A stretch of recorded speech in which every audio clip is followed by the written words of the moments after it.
Another Dead Teenager, a Paul Turner Mystery, Book 3. Author, Mark Richard Zubro. Stonewall Inn Mysteries. Narrator, Eric Aust. Paul awoke the next morning to a buzzing in his ear and pounding on his door. He heard Brian's voice. "Dad, you up? Your alarm's on. You got a phone call." It had been years since the wake-up music on his clock radio hadn't been enough to rouse Paul. Today, he'd even slept through the annoying buzz of the alarm. He and Mary had gotten the alarm for a wedding present from his in-laws. He never knew if it was a subtle hint that they thought their daughter was marrying a lazy bum or a simple but odd wedding present. "Dad," Brian called again. Paul responded. He swung his legs out of bed. "You've got a phone call," Brian repeated. Paul threw on some jeans and padded downstairs. He picked up the kitchen extension. Jeff was at his place, poring over a book by Walter R. Brooks. Brian was at the counter chopping vegetables. Paul thought he would puke if he had to eat one of his older son's omelets crammed with broccoli and carrots. The commander was on the other end. "I've just gotten a call from the mayor himself. He was actually very reasonable, but he wants a press conference explaining what we're doing. He wants us to be aware of public relations. He wants us to plead for help from every citizen." "We don't need more calls from the people. We need less." "I know, but the mayor asked, so we're going to do it in an hour. You need to get down here." Paul sighed. He hurried his morning shower and managed to get away with eating several pieces of toast and downing a couple of glasses of orange juice. "What's wrong with Mrs. Toulouche?" Jeff asked as Paul hugged his younger son on his way out the door. Paul stopped. "What do you mean?" he asked. "She seemed kind of tired yesterday. I did my homework, but she didn't check it over. She always does." "Did Brian check it?" "Yeah, but he's not as good at math as Mrs. Toulouche." "I'm not sure what's wrong," Paul said. "You have to hurry or you'll be late to church." Paul wished the reminder about Mrs. Toulouche's health hadn't been so direct this morning. He also hated being less than honest with either of his sons. He tried calling Ben Vargas at home and on the private line at the service station. He got answering machines at both locations. Risking being late for the press conference, he drove the block and a half to the station. No customers were using the gas pumps out front. When he drove up and back, he found Myra Johnson pushing a disabled Porsche into a service bay. He lent her a hand. Myra had an incredible reputation among the expensive foreign car set in the city. They begged her to work on their cars. She prized her private time, so she often turned them down. They even offered her enormous sums of money, but she worked for only a select number of people. Her being here on Sunday morning meant this was an especially prized customer with tons of money to pay for off-hour repairs. After the car was inside, Myra said, "Ben misses you." "Is he here?" "Not yet. He offered to pick up some parts for me early today, up on the North Shore. A friend of mine with a specialty shop agreed to open for me." She patted the hood of the car. "Bunch of people going to make a ton of money on this little baby here, eh?" Paul felt let down at Ben's not being around. "I love him," he said. "I miss him too." "You've got choices to make," she said. Myra was also known for her bluntness. She very much approved of Ben and Paul's relationship and had urged them to move in together, but both men claimed they weren't ready for that. "We're working on the Goldstein murder," Paul said. "It's a tough case." "They're all tough cases," she said. "How often do you meet a man who loves you? How often do you find somebody who likes your kids too?" Paul didn't have time to argue, but he said, "You've got to make a living. You don't have to be a cop." "That's what I do." "Your relationship with Ben's your business," Myra said. "All I know is Ben loves you. The more he doesn't see you, the more grumpy he gets around here." She smiled. "If nothing else, the man needs to get laid. When he doesn't get any, he's impossible to work for. Can't you give me a bit of a break?" Paul was glad she'd lightened up some. Maybe she could tell how bad he felt. "And tell him I was here," he said. "Send him some flowers or something," she said, then patted him on the shoulder. "I'll tell him you stopped by." The autumn weather continued its turn for the pleasant. The wind came gently out of the south, Turner arrived at the station to find a seething Fenwick pulling his way through rows of folding chairs and the people in them in the squad room on the first floor. Fenwick saw Turner and hurried over. "Press conference hasn't started?" Turner said. "Tell me it's not because I'm late." "Not because you're late. Feel better?" "A bunch. What's going on?" "Commander decided to wait for more reporters. Some of the national news and the cable stations want live coverage. We've got television shut up to our necks here, and I'm pissed. Try not to rip any of their heads off. But my guess is you won't get a chance. I bet the commander is going to answer most of the questions." Some of the regular Chicago reporters had spotted them. A few began to drift over to talk to them. Turner told them they'd have to wait for the press conference. A couple of them began to get insistent. But the commander appeared at the podium and beckoned Turner and Fenwick forward. Television lights flicked on. Reporters settled down. Turner and Fenwick stood on either side of the commander, along with the two detectives, a lot of the police brass, and representatives of the mayor's office clustered behind the podium. A woman in a gray skirt and white blouse with Peter Pan collar buttoned to the top asked the first question. She began with, "Commander Poindexter, do the police have any suspects at this time?" They heard the litany of usual questions. "Do you have any leads?" "What are the police doing?" "Should the public be alarmed?" "What are you doing next?" And they confirmed the rumors' questions. "I heard they were into drugs, prostitution, throwing track meets, and tennis matches." The commander urged those who had any evidence of these charges to give it to the police. Turner knew they never would. They'd hide behind the inability to reveal their sources and never admit that there were questions dreamed up. Late the night before during the poker game at the most expensive hotel they could get their news organizations to spring for. Then the questions turned to the, "Why don't you have suspects, leads, or an arrest yet?" A variety. Some idiot from a national news magazine asked, "Why don't you give us a detailed rundown of exactly what the police have been doing? The public has the right to know." Turner heard Fenwick growling deep in his throat. The commander abruptly ended the press conference. They adjourned to the third floor. On top of his desk, Turner found a message to call Ian Hume. A second form contained the name of the contact person at the Bears training camp.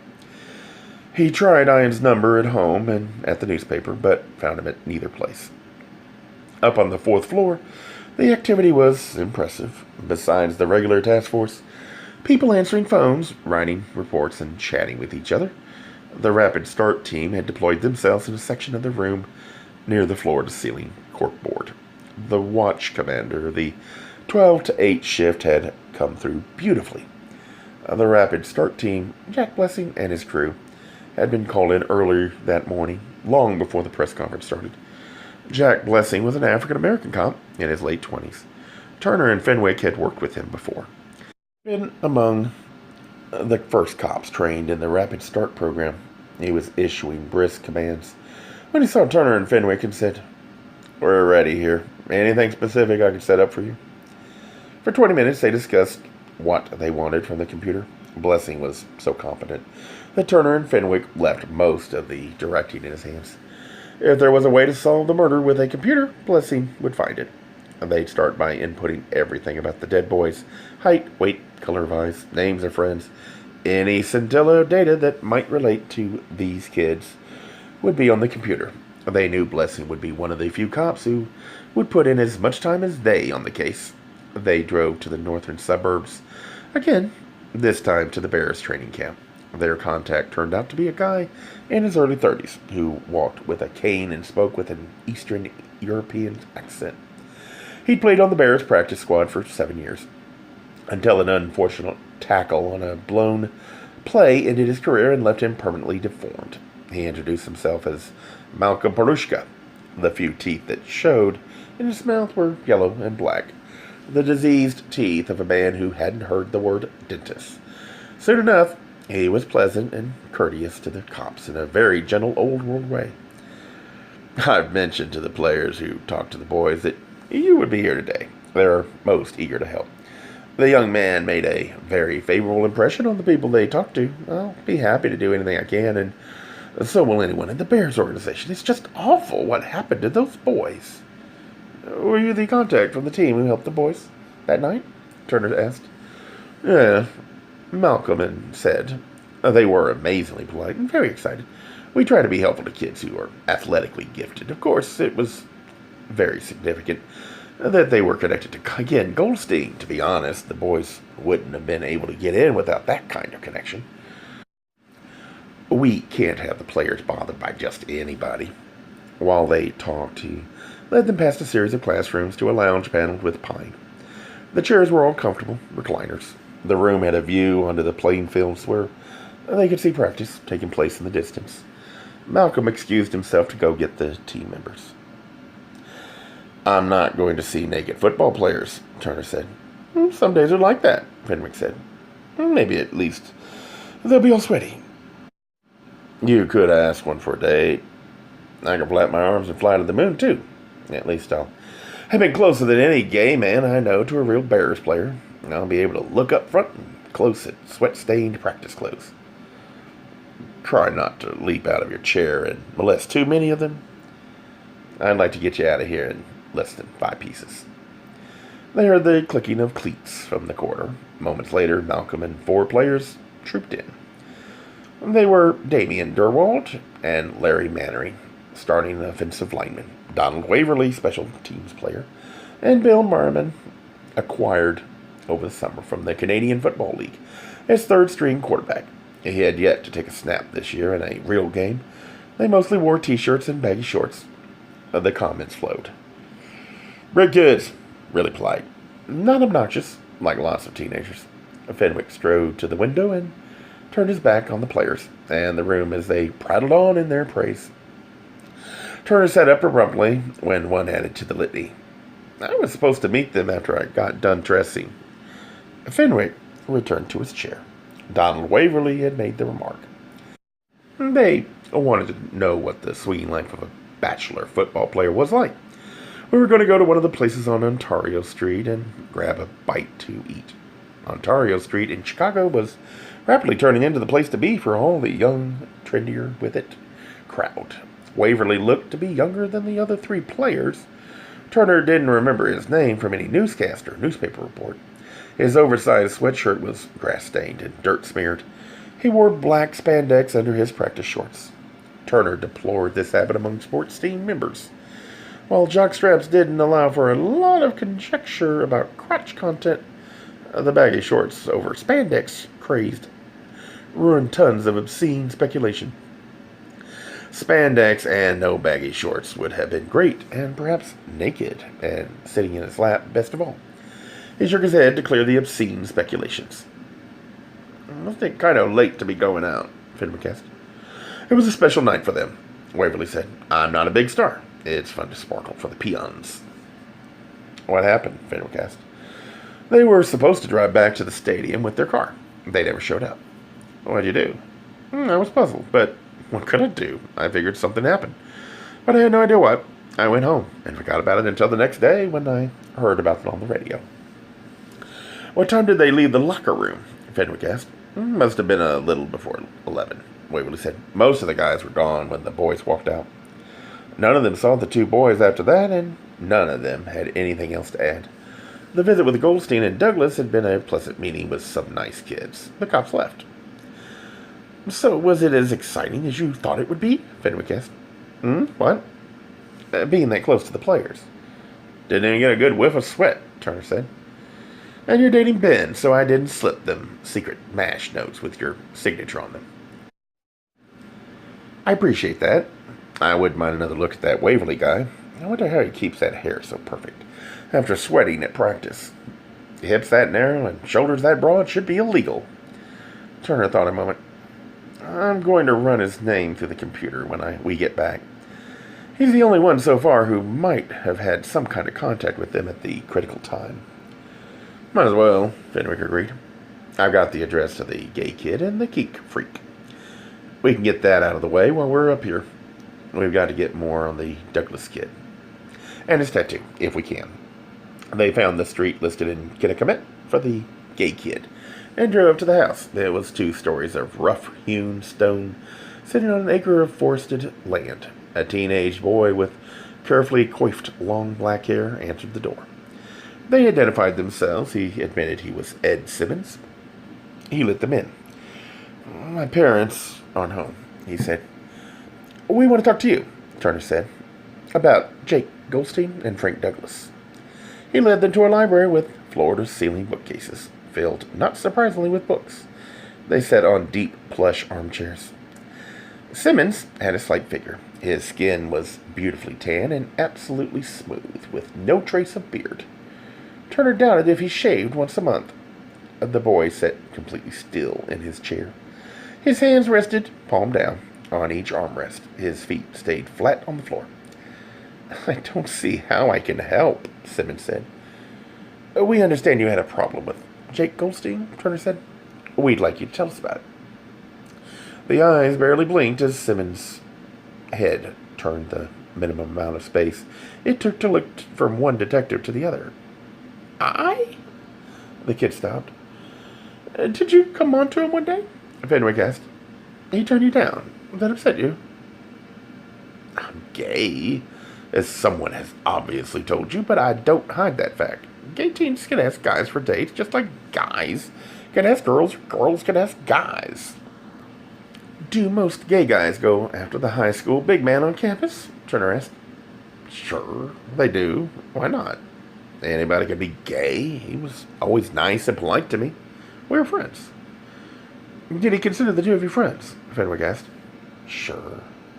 We had honors class together. We'd done project with each other since 5th grade. When'd you come on to him? Fenwick asked. Last year. I'd had a lot to drink at a party. He knew I was gay. I figured if I didn't ask, I'd never know. And sometimes if the other guy's a little high, he might fool around. Neither cop said. But he was dating girls. Turner's life had taught them that this was not necessarily a bright or helpful comment. What did he say? He looked at me a little funny and said in that polite way he had no thanks. His attitude toward you changed after that? I don't think so. We did our end of junior year physics project together. We spent a lot of time with each other on it. We never talked about the night of the party. You did maybe try a little grab us? Pissed him off? You got embarrassed? Mad? No. Why should I?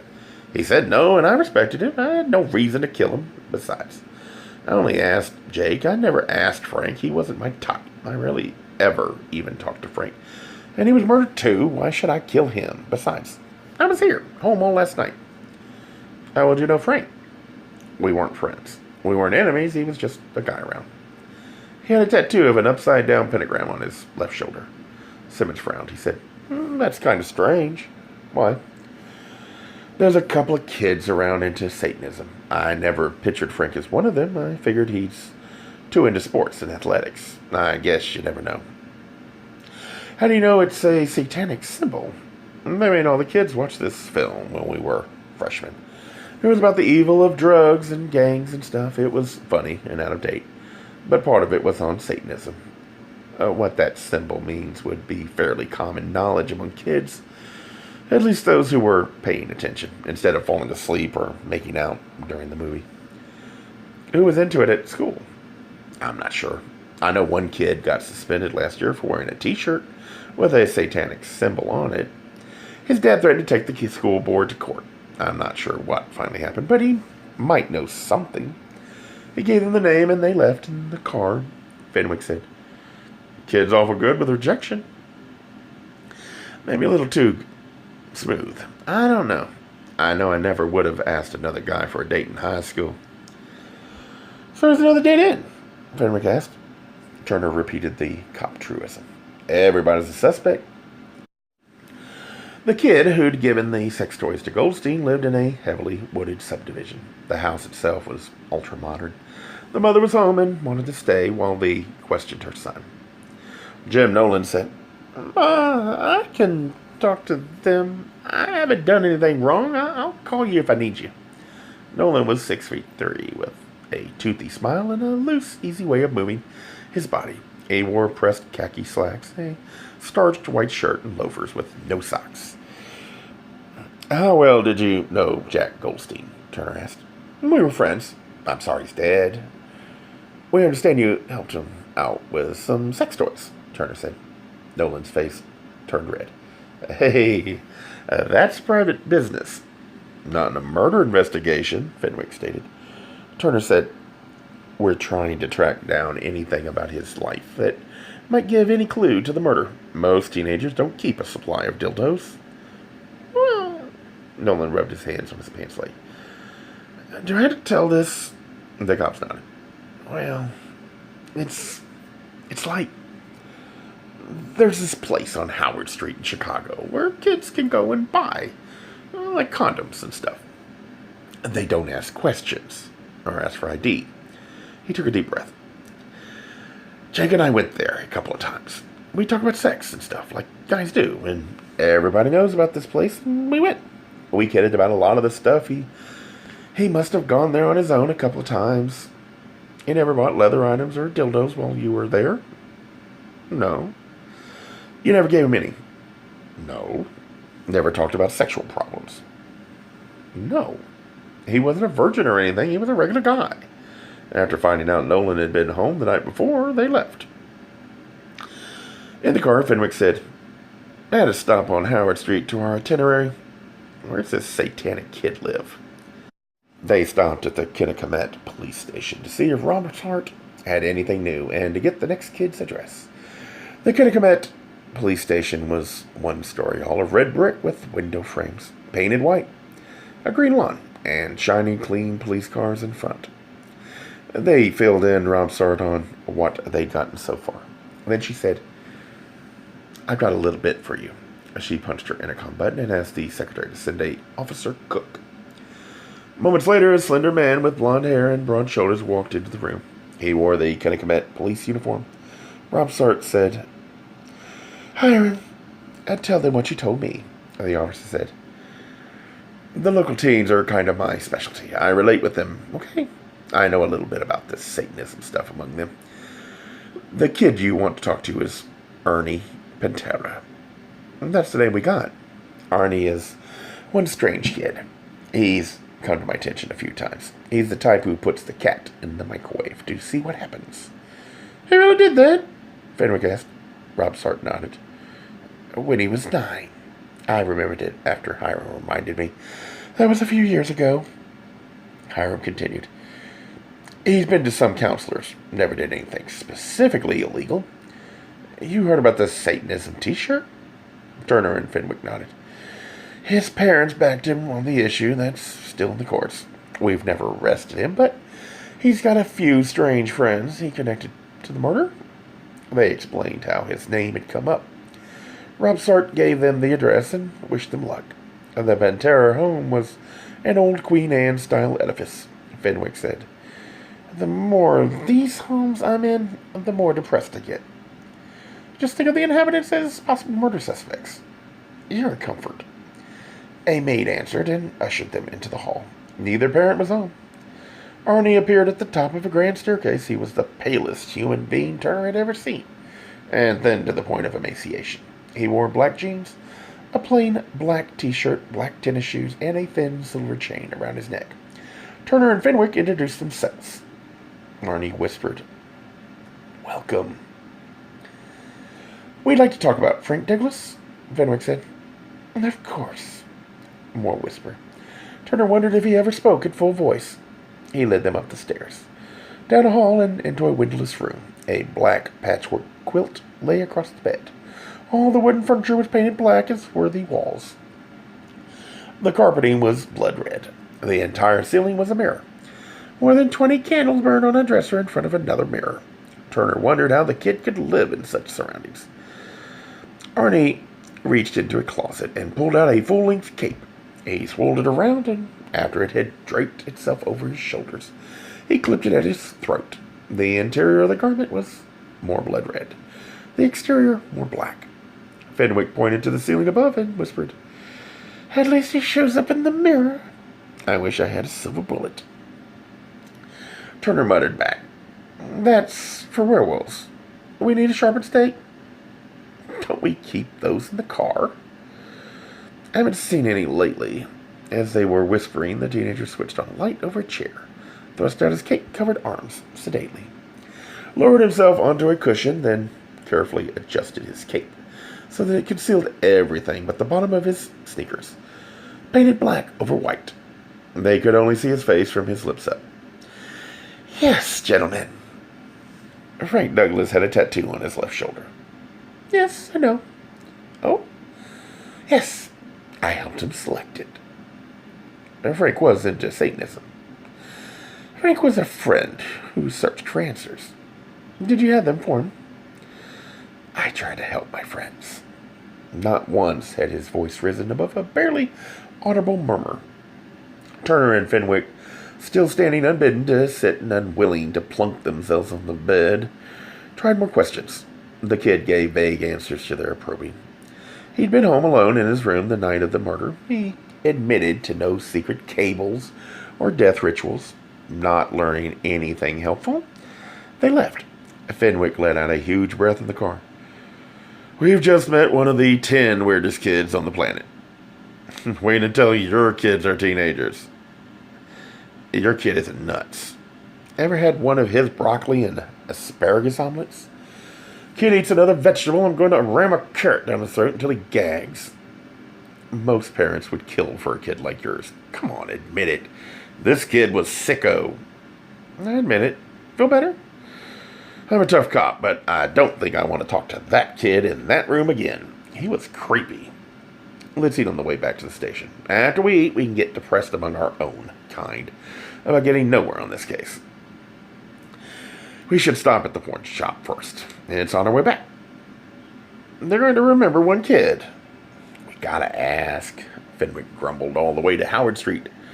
They found the Garden of Earthly Delights at the corner of Clark and Howard Street. The window had a mannequin of a male with a well-stuffed string bikini and a female with an equally well-stuffed bra and a bikini bottom, even skimpier than the male's. They were lounging on a blanket and staring off into the street. Small red lettering at the bottom right-hand corner of the window gave the name of the store.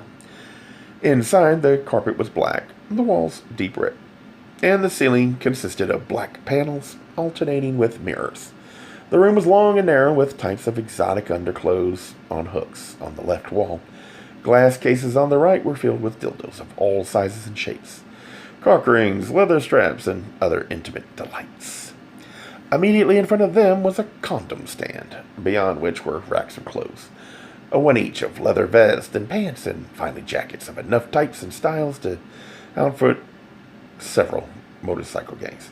A young couple, male and female, holding hands and murmuring softly, stood in front of a rack of skimpy briefs for men. Behind the counter stood a man in mirrored sunglasses, bare chest covered by a leather vest, and tight blue jeans clinging to a torso that might have been in good shape. A few barrels of beer ago, they showed him their identification. "You the owner?" Turner asked.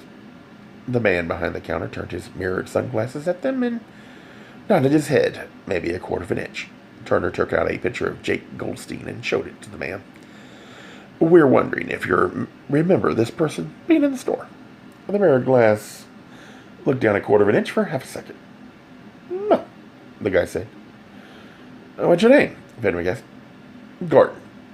"Gordon, do you sell to underage kids?" "No." "Okay, Gordon. You got a permit and building inspection certificates?" "I paid." It's hard to glare into a mirrored sunglasses, but Fenwick tried. After half a minute of silence, Turner said, "Let's go." Gay Mysteries audiobooks. I think it is easy to hate a label, but a face humanizes the word. So this effort is twofold: to offer comfort to those like myself that your world didn't end because you don't fit into the view of acceptable society on both sides, and in hopes of helping those with family that are LGBTQ, that it doesn't mean we are aliens from the child they once knew. Reassure them so they can maybe be supportive at the same time, being true to their values.